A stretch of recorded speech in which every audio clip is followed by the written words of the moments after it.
Olá, pessoal, bom dia. Meu nome é Silvio Toni e nós estamos aqui falando sobre técnicas de vendas e de negociação. Hoje nós vamos falar sobre uma parte da comunicação que é muito utilizada, que é a comunicação escrita.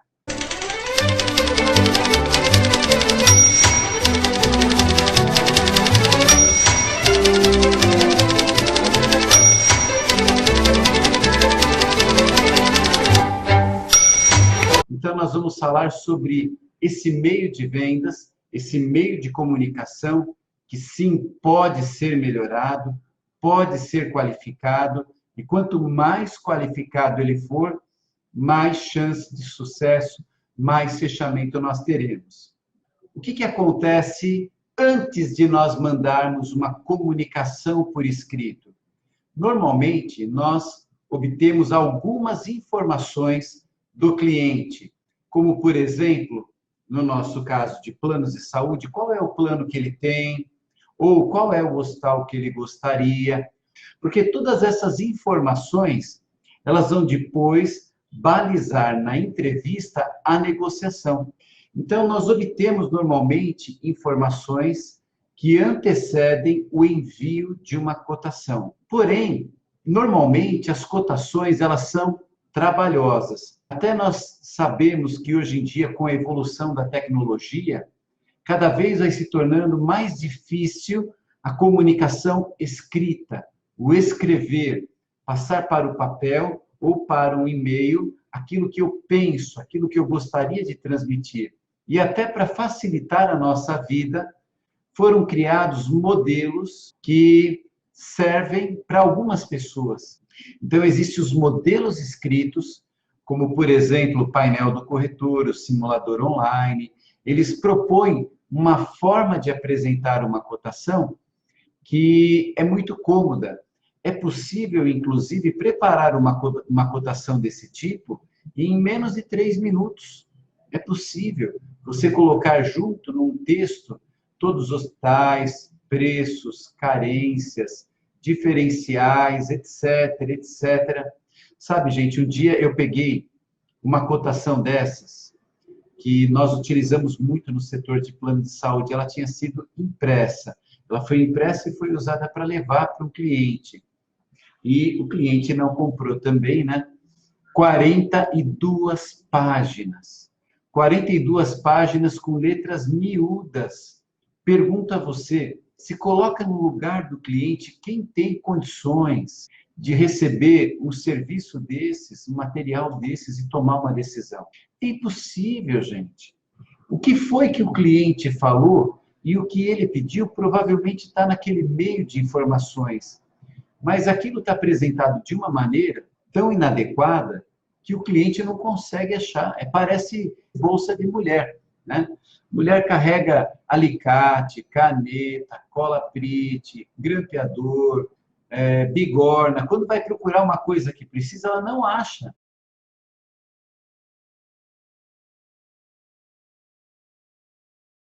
Então, uma cotação feita dessa maneira, ela é uma comunicação ruim.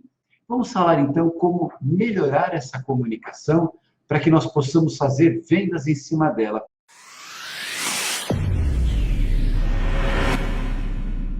Em primeiro lugar, a gente tem que lembrar o seguinte: eu vou fazer uma comunicação para esse cliente, olha, é para essa pessoa. Eu não vou fazer uma comunicação coletiva. E eu preciso lembrar, então, o que eu falei com essa pessoa.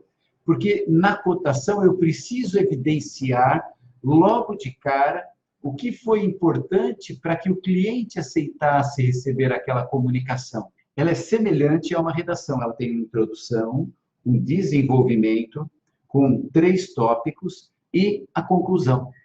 Uma redação básica, ela tem essa estrutura de uma página no máximo. Uma cotação que ele bate o olho, se ele tiver com muita pressa, ele lê o tópico que ele precisa e ele já sabe se vale a pena continuar vendo aquilo ou não. Porque na primeira olhada, é muito semelhante essa primeira olhada aos primeiros 3, 4 segundos de uma conversa. O cliente ele já percebe se vale a pena ou não continuar a conversa. Então, Quando ele bate a primeira olhada naquele e-mail, naquela cotação, ele já percebe ou não se vale a pena olhar o todo. Então, olha só, uma introdução. A introdução, ela traz o objetivo da carta. Na introdução desse vídeo, eu disse o seguinte, que nós estamos num treinamento de técnicas de vendas e negociação, nós estamos falando sobre comunicação e hoje sobre comunicação escrita. Esse é o objetivo. Se logo no começo do vídeo esse tema não te interessou, você descarta ele. E se logo no começo do vídeo esse tema te interessou, você pode continuar vendo que dentro do tempo estipulado é o que vai ser tratado. Assim, na introdução da carta, você diz qual é o objetivo. No nosso exemplo, planos de saúde, qual que é o objetivo? É, a partir das informações que o cliente passou, adequar 100% o plano de saúde dele. Uma frase que, se ele bate o olho, mesmo não lendo palavra por palavra, ele já entende o conteúdo, ok? Aí nós vamos dividir isso em 3 parágrafos, ou 2, tá? Mas de preferência 3. O que ele colocou? Como que eu posso resumir em poucos itens o que ele falou? Por exemplo, no nosso setor, muitas vezes ele fala sobre um tratamento médico ou sobre determinado hospital. Aquilo que ele colocou, do que é mais importante, já coloca primeiro. Olha, aquela questão do hospital tal está contemplada nessa cotação, de forma que, se os valores e as condições apresentadas já na sequência atenderem à sua necessidade, o senhor passa a ter esse serviço que o senhor pediu. Poxa, se aquilo que eu pedi era tão importante, eu já meio que descarto o resto, porque eu tenho muita coisa para fazer, e falo, olha, está aqui uma cotação que me traz aquilo que eu preciso. Depois, um segundo item, o que o cliente colocou? Ele perguntou muitas vezes sobre a carência do plano dele. Então, o segundo item, se foi muito importante na conversa, isso você coloca. Considerando o tempo que o senhor tem do plano de saúde atual, nós lhe daremos a redução de carências máximas, conforme aditivo anexado, ou conforme aditivo que levarei para o senhor assinar, após conferir os seus documentos. Seria até melhor, tá? Porque senão vai ficar um calhamaço de papel. E depois, preço. Se você vai ter que falar preço na cotação, se isso for um item essencial, você pode responder de uma maneira subjetiva. Com relação ao valor que o senhor paga, o investimento adicional será de 2%. Considerando que o reajuste será somente daqui a um ano e o seu plano terá um reajuste de 16% no mês seguinte, o senhor terá uma economia nos próximos 12 meses de 12%. Ok? Não coloca número. Por quê? Quando a gente dá a informação muito mastigada, às vezes o cliente tem um outro vendedor que ele vai passar isso para o outro vendedor e o outro vendedor vai fechar. Então, você coloca isso na carta e pede um horário e coloca assim, olha, para levar os documentos referente ao que eu estou falando, preciso de um horário, preciso de 30 minutos e preciso que o senhor separe as documentações do seu plano atual para que, conferindo, eu possa garantir o que foi colocado por escrito aqui. Uma carta sucinta. Muitas vezes nós mandamos cotações longas e o cliente ele não consegue ler.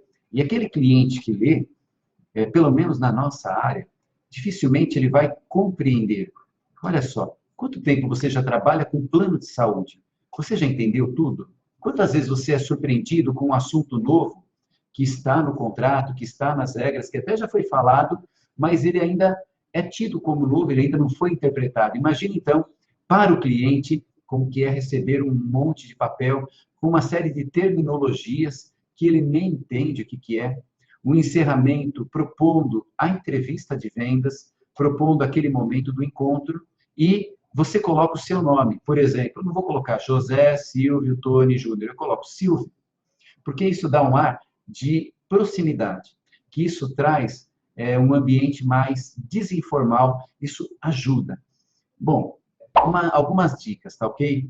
Primeiro, antes de você mandar um e-mail para o cliente, imprima o texto, se você puder, se você quiser realmente fazer o exercício, imprima, imagine o cliente recebendo isso, e aí, se colocando no lugar do cliente, leia o material que você mandou. Conte quanto tempo demora a leitura. Verifique se isso que você escreveu vai de encontro com o que o cliente pediu. Verifique se você pode melhorar algo. talvez usando menos palavras, menos adjetivos. Um excelente, excelente, ótimo, muito bom, super qualificado, papapá. Sabe, simplesmente seja isso. É mais fácil para o cliente perceber. Então, utilizando menos adjetivos, menos comparativos, uma frase mais direta, mais clara e legível, porque às vezes as pessoas escrevem sem perceber com uma letra tão pequena, ou às vezes é uma letra tão diferente que não dá nem para entender direito. Então, procure uma letra acessível, uma letra simples. Faça um texto claro, simples e amigável, ok? Depois, olhe para esse texto e imagine assim quem é o seu concorrente mais agressivo, aquele concorrente que faz você se esforçar para fazer um trabalho melhor.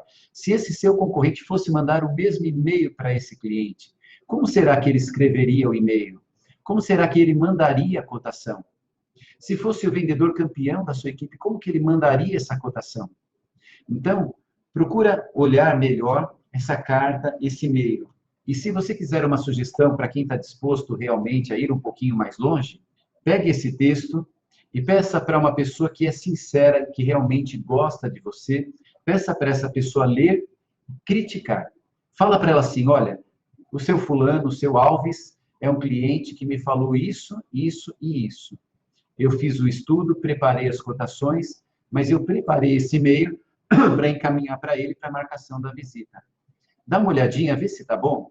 Aquela pessoa que gosta de você e que tem abertura para fazer uma crítica, sabe que você não vai ficar ofendido com a crítica, ela vai ler e vai fazer observações e você aceite as observações e procure melhorar. Veja bem, se você falar para mim assim, Silvio, isso é improdutivo. Eu vou fazer muito menos cotações se eu for fazer um trabalho desse tipo. Mas vamos partir do seguinte princípio. Hoje, quantas cotações que você envia e você não fecha? Quanto que você está perdendo mais tempo? Mandando cotações que precisam ser melhoradas, e-mails que precisam ser melhorados, ou gastando um dia, 2, 3 para melhorar esse conjunto de informações e passar a ter uma eficiência que vai te ajudar por muito tempo e vai otimizar o retorno das próximas cotações. Mas a decisão é sua, ok? Eu parto do seguinte princípio, e aqui eu já vou até terminando a minha mensagem. Nós temos hoje um produto excelente para trabalhar, os nossos clientes são excelentes, e nós também somos pessoas excelentes e trabalhadoras, de forma que se nós fazemos pequenos ajustes, pequenas correções, com a repetição dos exercícios, nós passamos a dominar aquela parte da negociação. E dominando aquela parte das negociações, automaticamente o número de vendas cresce. E é esse o objetivo. Bom, eu tenho certeza que você trabalha, está cedo assistindo esse vídeo, ou o horário que for, porque você tem objetivos, você quer crescer.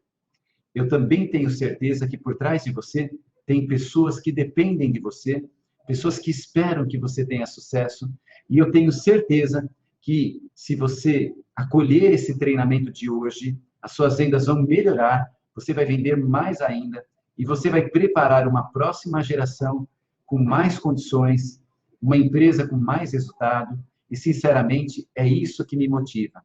Porque se eu, você e cada pessoa desse nosso Brasil der a sua contribuição, independente de quanto vai ganhar de dinheiro, se cada um fizer o seu melhor, o nosso país será melhor.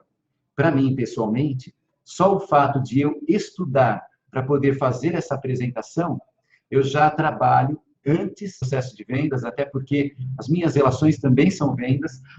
Nós vendemos ideias, vendemos produtos, vendemos expectativas, e se eu consigo melhorar, eu consigo também crescer. Então, estamos crescendo juntos, tá ok? Se você puder dar uma força para o nosso trabalho, eu fico muito agradecido se você entrar no YouTube, no meu canal, Silvio Toni, T-O-N-I, e se inscrever e clicar no sininho. Se você fizer isso, todos os vídeos recebem na hora a comunicação quando ela manda. Então, faça sua inscrição, divulgue para os seus colegas. Se você fizer isso, eu agradeço. Desejo a você um excelente dia de vendas, muito sucesso e vamos aproveitar cada dia da melhor maneira possível. Um abraço, até a próxima.